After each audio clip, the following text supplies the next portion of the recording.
সম্মান, রেসপেক্ট। আমাদের প্রত্যেকটা মানুষেরই দেখবেন আত্মসম্মানবোধ আছে, সেলফ রেসপেক্ট খুব বেশি। কিন্তু আমরা অনেকেই ভুলে যাই যে অপরকেও আমাদের সম্মান করা উচিত, অপরের প্রতিও একটু রেসপেক্ট দেখানো উচিত। রাস্তাঘাটে অনেক জায়গায় দেখবেন এই রিক্সাওয়ালা, টোটোওয়ালা যারা একটু অর্থনৈতিক পিছিয়ে আছে, ফটাম করে কথা বলার শুরুতে দেখবেন, এই রিস্কো যাবি, এই টোটো যাবি, ট্রেনে বাসে, এই যারা খাবার বিক্রি করছে, প্রথম শুরুটাই নেদে করে করি।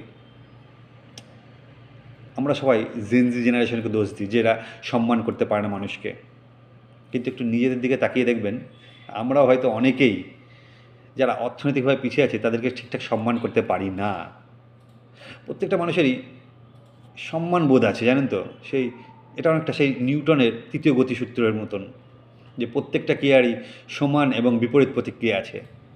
আপনি দেখবেন একদিন একটা মানুষকে অসম্মান করছেন, দুদিন অসম্মান করছেন, তৃতীয় দিনই কিন্তু আপনিও কিন্তু সেই মানুষটার কাছ থেকে সম্মানবোধটা আশা করতে পারেন না।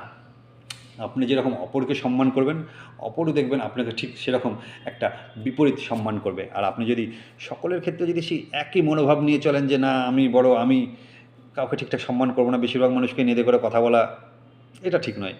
মানুষও দেখবেন আপনাকে ঠিক একটা দিনের পরে না আস্তে আস্তে আস্তে আস্তে সম্মানবোধটা কমিয়ে দেবে। তার জন্য তখনই অপরের কাছ থেকে এই সম্মানটা আশা করবেন যখন আপনি অপরকে সম্মান দিতে শিখবেন। মানে নিজে যদি অপরকে সম্মান না দিতে শেখেন না, তার জন্য অপরের কাছ থেকে সেই সম্মানের আশাটা করাও ঠিক হবে না। তার জন্য নিজের সম্মান বাঁচানোর জন্য আগে অপরকে সম্মান করতে শিখুন। ভালো থাকবেন আর প্রত্যেককে ন্যূনতম একটু সম্মান প্রদর্শন করবেন।